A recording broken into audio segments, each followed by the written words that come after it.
नमस्कार दोस्तों, आपका इस चैनल में फिर से एक बार स्वागत है। कैसे हैं दोस्तों आप लोग। आज मैं आपको उस अमरनाथ गुफा के बारे में बताना चाहता हूँ, उस रहस्यमयी गुफा के बारे में बताना चाहता हूँ जो सदियों से रहस्य का एक पर्याय बना हुआ है। आज उसके बारे में जानेंगे दोस्तों कि वहाँ के क्या क्या रहस्य हैं। हिंदू धर्म बहुत से तीर्थस्थल हैं जिनके प्रति लोगों का विश्वास देखने को मिलता है।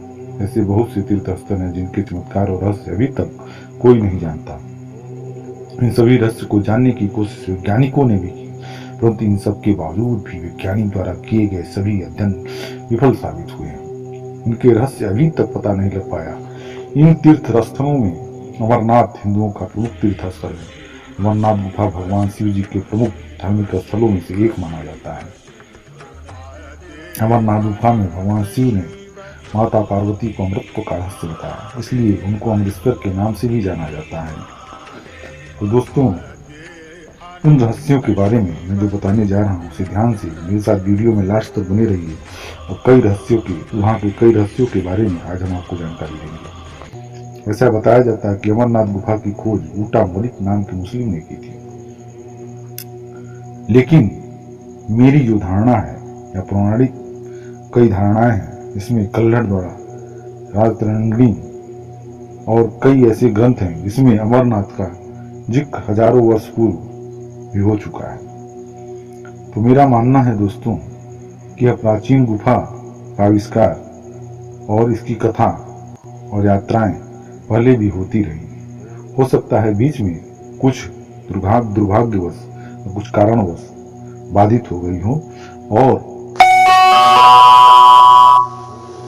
खोज बूटा मलिक के मुस्लिम ने की। एक बार वह भेड़ बकरी चरा रहा था और भेड़ बकरी चराते हुए बहुत दूर जंगल में पहुंच गया था। जंगल के अंदर उसकी मुलाकात एक साधु से हुई।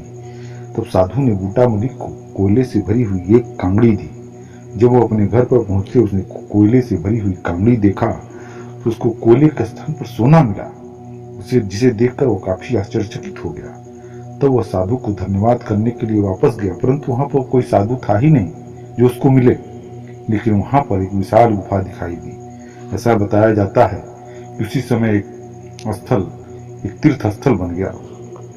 ऐसा कहा जाता है कि भगवान शिव ने इस गुफा के अंदर माता पार्वती को अमृत का मंत्र सुनाया था, इसलिए इस गुफा का महत्व अधिक माना गया है। मान्यता अनुसार बताया गया भगवान शिव जी ने अमृत मंत्र सुनाने से पहले सभी चीजों का त्याग कर दिया था। जब भगवान शिव जी माता पार्वती को अमर कथा सुनाने के लिए ले जा रहे थे तब उन्होंने मार्ग में सबसे पहले पहलगाम में नंदी का प्रताप किया था। दोस्तों, मैं आपको बताना चाहता हूँ कि माता पार्वती के हठ के कारण भगवान शिव ने उनको एक कथा सुनाई। नारद मुनि जी एक बार कैलाश पर गए हुए थे और उसमें शंकर जी कहीं विचरण में गए थे। तो उन्होंने माता पार्वती से पूछा कि प्रभु कहाँ गए हैं। तो माता ने कहा वो विचरण के लिए गए हैं। तो उन्होंने पूछा, तो माता ने कहा कि आपके आने का प्रयोजन क्या है। तो नारद जी ने कहा कि मैं तो प्रभु से पूछने आया था कि आप जो नरमुंडों की माला धारण करते हैं उसका रहस्य क्या है और इतनी नरमुंडों की माला क्यों आप धारण किए हुए। बस यही बात माता पार्वती के दिमाग में बैठ गई और जब प्रभु आए तो इसके लिए उन्होंने हठ किया जानने के लिए।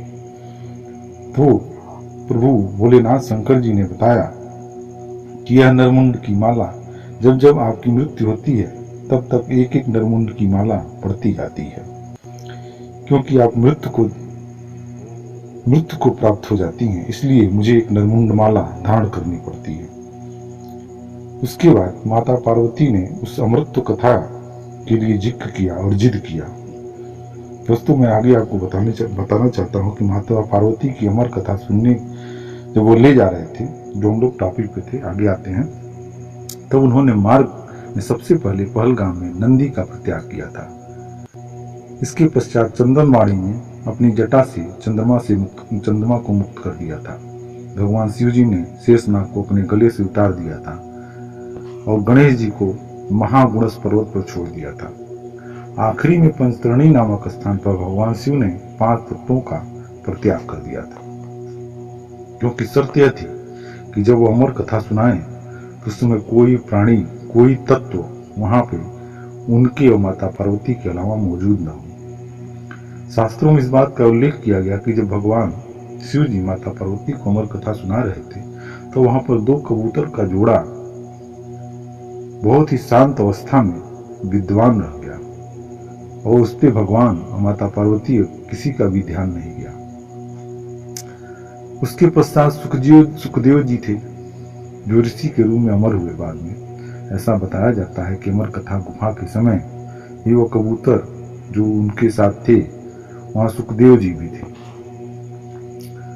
अमरनाथ गुफा के अंदर मौजूद शिवलिंग पक्के बर्फ का निर्मित होता है, परंतु इस गुफा के बाहर दूर दूर तक कच्ची बर्फ नजर आती है। इस गुफा के अंदर पक्की बर्फ का शिवलिंग किस प्रकार निर्मित होता है, इस विषय को अभी तक कोई जान नहीं पाया। अभी तक रहस्य ही बना हुआ है। अनेकों बार इसके शोध हुए, वैज्ञानिकों ने खोज किया, लेकिन उसके बारे में अभी तक जान नहीं पाए। दोस्तों, हम आपको बताना चाहते हैं कि वहां जब अमरनाथ की गुफा में भगवान शिव माता पार्वती को जब कथा सुना रहे थे तो माता को निद्रा लग गई और निद्रा के कारण कबूतर द्वारा बार बार हूं हूं जैसे शब्दों का उच्चारण करने से भगवान को यह लगा कि मां पार्वती ही इस कथा को सुन रही हैं और बार बार हूं हमें संबोधन कर रही हैं। अंत में जब कथा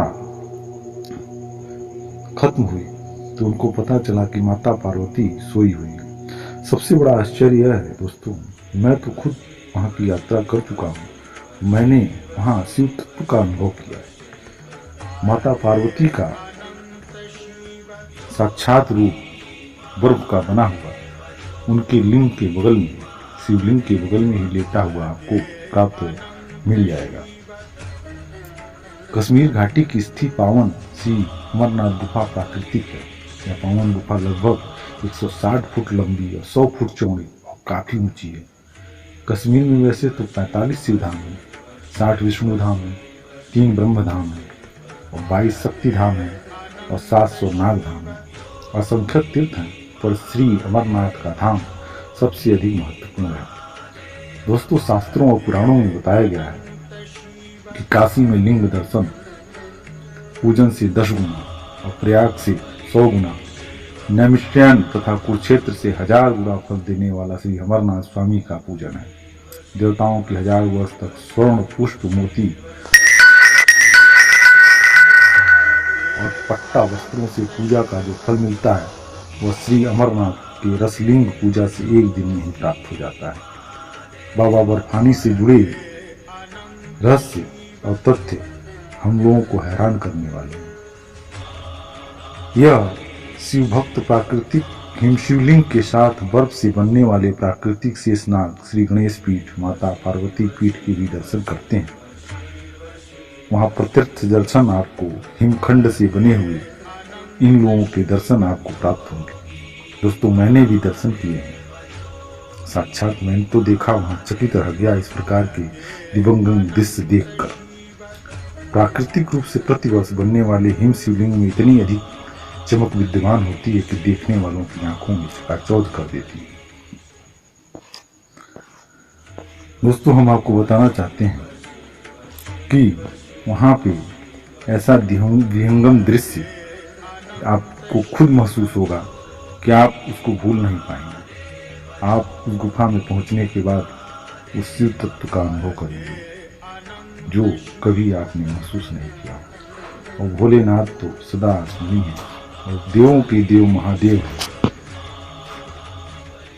दोस्तों, आपको जानकारी कैसी लगी और आध्यात्म और रहस्य में मेरे साथ बने रहने के लिए प्लीज़ मेरे चैनल को सब्सक्राइब करिए, बेल आइकन घंटी को दबाइए, लाइक के बटन को दबाइए ताकि आने वाले रहस्य और वीडियो में आप मेरे साथ बने रहें। इस वीडियो को देखने के लिए बहुत बहुत धन्यवाद दोस्तों, बहुत बहुत धन्यवाद।